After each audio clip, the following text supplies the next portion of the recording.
comes to our elk season, seems we've saved the best for last. This is our last elk hunt of the year, and to many, this Mogollon Rim country up here in northern Arizona is the best elk ground in the country. I live next to Yellowstone National Park, and I usually don't see herds this big. When you say elk hunting in Arizona, everybody instantly thinks monstrous bulls. And there is no doubt Arizona grows some of the biggest bulls in the world, just the way it is. They have climate, they have feed, they have water, they have limited hunting, they have rough terrain. They have all the things to grow big and old bulls. The interesting part of that is that most people want to wait and wait and wait to draw one of the archery tags or one of the early muzzleloader or rifle tags. Kind of the discarded afterthought are these late rifle hunts. You're still hunting the same elk. You're still hunting these herds that have some really good bulls in them. They're just a lot harder to find. It's way tougher hunting conditions, but the odds of drawing the tag are 5 to 10 times easier.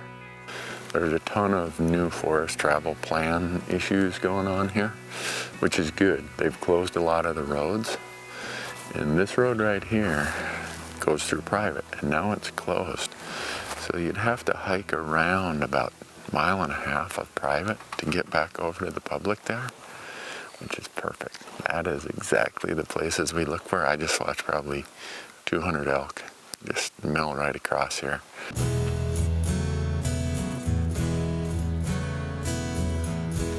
This is my 4th Arizona elk hunt. I love coming to hunt these trophy bulls and showing off this ruggedly beautiful elk country. 2 years ago, I had the pleasure of sharing camp with my Uncle Larry, who tagged a great bull. And this year, I'm joined by a first-time elk hunter, Lee Havemeier of Rosemont, Minnesota. I was really excited for this hunt. I've hunted a lot of big game species in my life, but never elk. So when Randy invited me along to hunt elk in Arizona, to say I was excited is an understatement. So Randy picked me up at the airport and told me that he saw a ton of elk, a couple nice bulls that were shooter bulls. So we went out scouting that night, and we didn't locate any more animals that night, but just based on what he had seen that morning, we were pretty excited for the season to start, and I really couldn't wait. Lee is an avid outdoorsman and big game hunter who, despite being born without his left hand, gets after it. Most would call that a physical challenge, but I'll tell you, after spending a little time with Lee, my greatest challenge is going to be keeping up with his enthusiasm.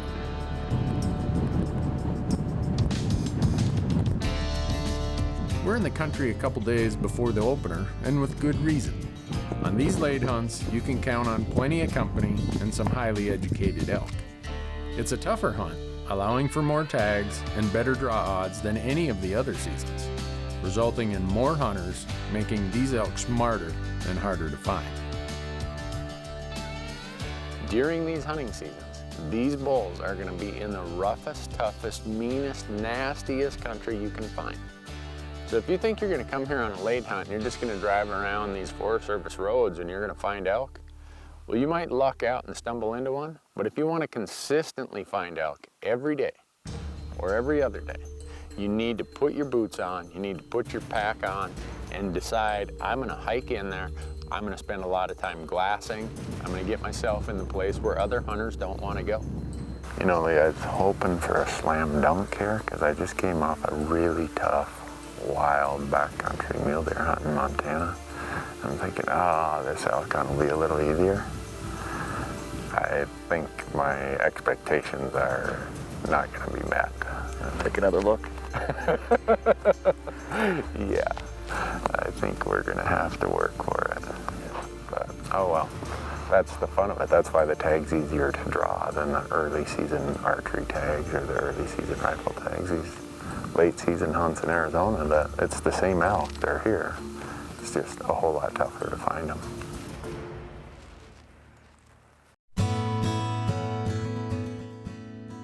A bright December full moon lights the way as Lee, myself, and the Fresh Tracks crew hike through this rugged Mogollon Rim country up here in northern Arizona on opening morning of our late season elk hunt.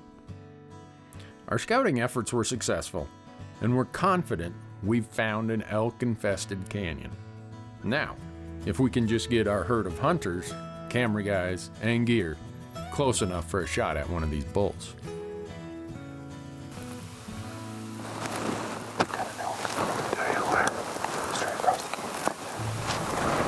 Other side. In the canyon or up on the bench. Straight over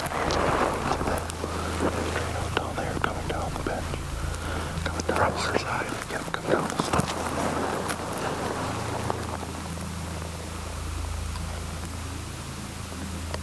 Yeah, it's a bull. He's coming up this way. 550 yards. We want him to come in here, or we want him to go bed. The sun's going to be up shortly, and they're going to make a move. I think we almost want to get to that point of rocks out there. We have a straight down shot on him. One in the front's a shooter for sure. So I told Lee, I said, you know, the best thing we can do is once they look like they're gonna stay somewhere for a while, we're gonna go around the rim of this canyon and we're gonna pop out right above them, and hopefully you'll have a 200-yard shot. So that's what we did. We pulled back, and this canyon made a big arch, and we're staying away from the canyon rim because you don't want to skyline yourself. They'll see you, they'll be gone for sure. So we're working our way across the top of this canyon, or top of this ridge, and we're making a lot of noise. And I'm thinking, man, there's no way these bulls are still going to be there when we get over to where we think they're bedded down. But one thing about elk, they are accustomed to hearing noise. They're noisy when they walk through the woods. For me, I would rather get there in a hurry, even if I make a little bit of noise, than to slowly ease my way over there and take an hour to get there, because someone else may have spotted them, someone else may have chased them, or they might have just got up and moved. I'd say we get around right to that tree. I'm pretty sure that's where they're at.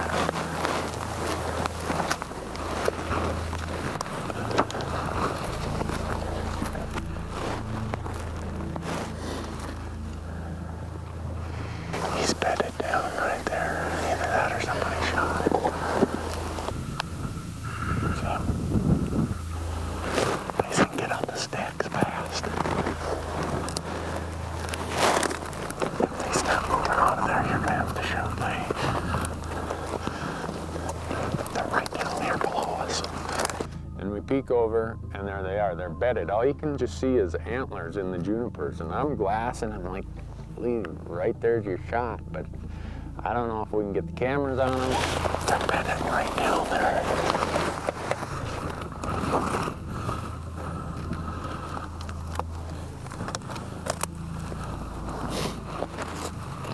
As always is the case, the wind in the morning is usually going downhill, and up on the bench it was kind of going almost crossways to us. Then when you got to the lip of the canyon, it was going more down towards them, and instantly they looked up like this, and you knew what had happened. They had smelled us.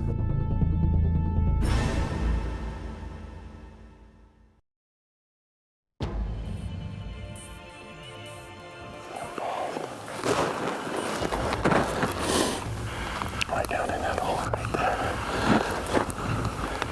You'll see their antlers. You see this big tree right here, this big green tree. Look just to the left of that big green tree. Guys, we're all gonna have to move forward so Mason can get out of this brush. Let's go, they're moving away.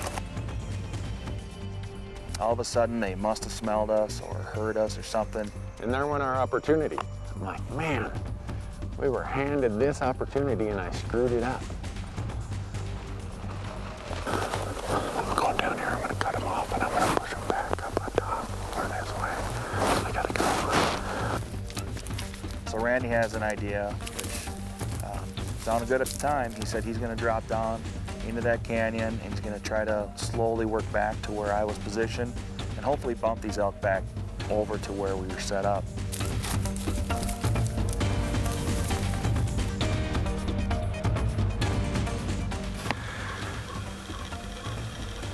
They're not going down there.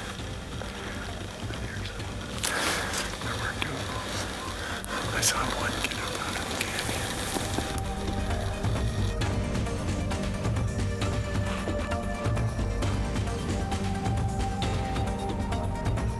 Over there, walk. Yeah.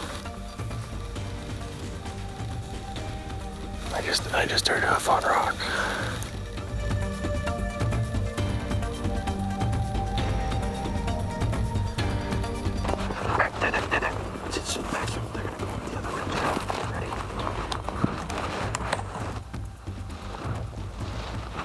All right, here comes that first bull.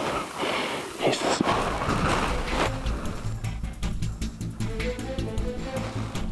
I'm not gonna shoot him. I'm gonna wait for the other one to come up.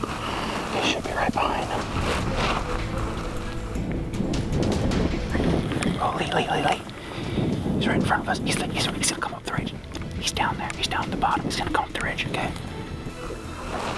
All right, there's the second one coming up. All right, you ready?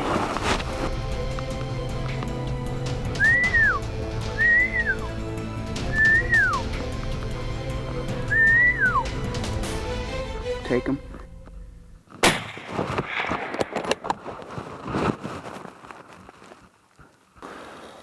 That's our boys. I just heard Lee shoot.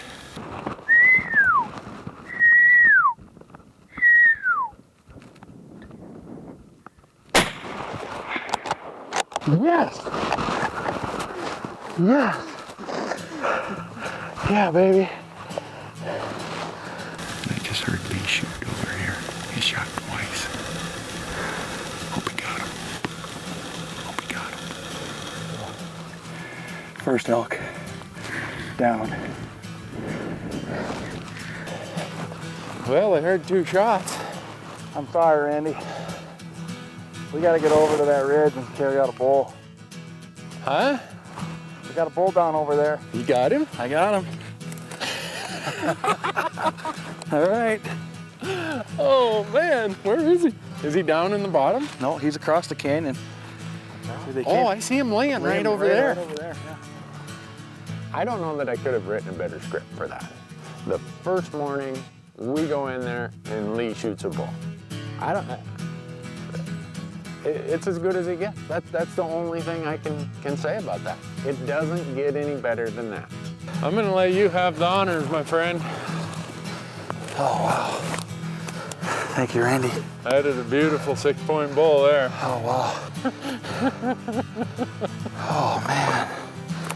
You know, coming up on that bull and seeing how nice he is, just a gorgeous, blonde, almost white cape.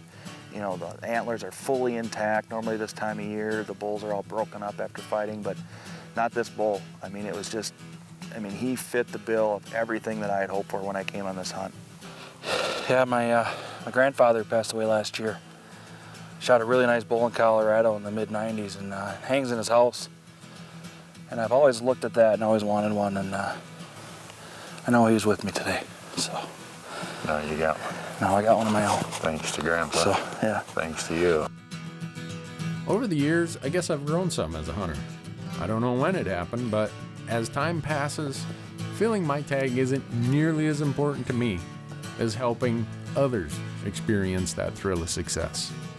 From that standpoint, this season has been incredible. From my old friend Mark in Wyoming, to my son Matthew in Montana, to my buddy Scott's first bull in New Mexico, and now Lee's first bull here in Arizona. Success is always fulfilling, but helping bring success to others, that's priceless.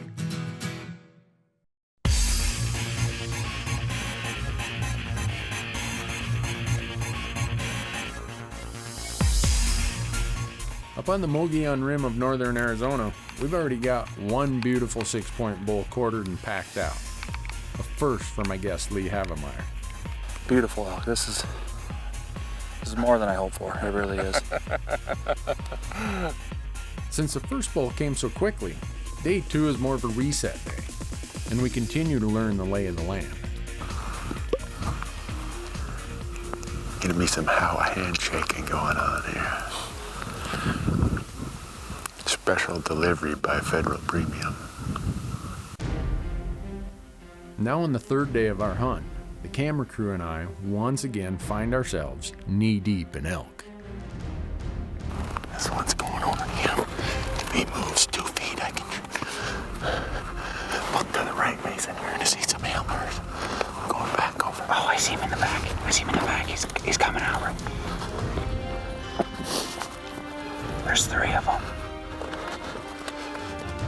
things are getting pretty frantic at this time. I'm starting to worry these elk are gonna move off and I'm not gonna get a shot. But I'm not gonna try thread a bullet right along the edge of a tree.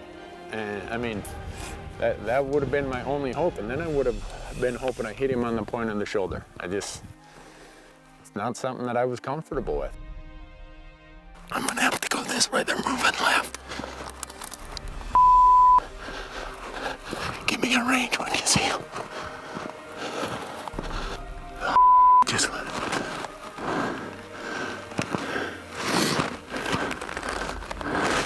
I can't get steady.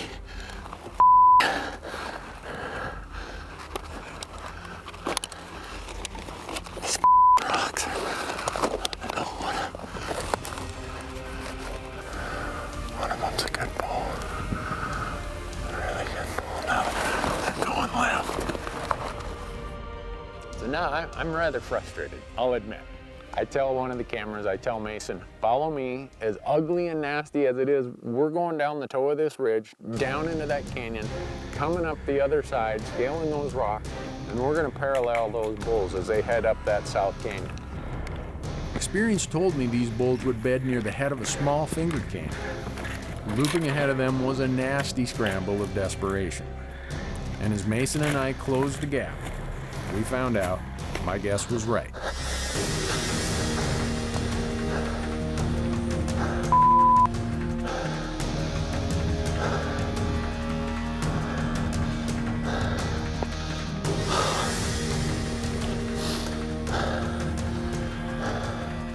Just heard 4 shots up there.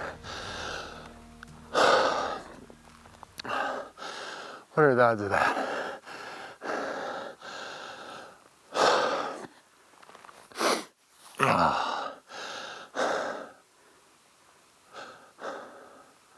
Heard a couple more. Damn it. We get right to where you gotta go around this corner of rocks, and I hear boom, whack, boom, whack. Like, oh man, that wasn't 100 yards, 150 yards in front of us. It sounded like different rifles and different angles. I heard 4 shots up there. There goes another one.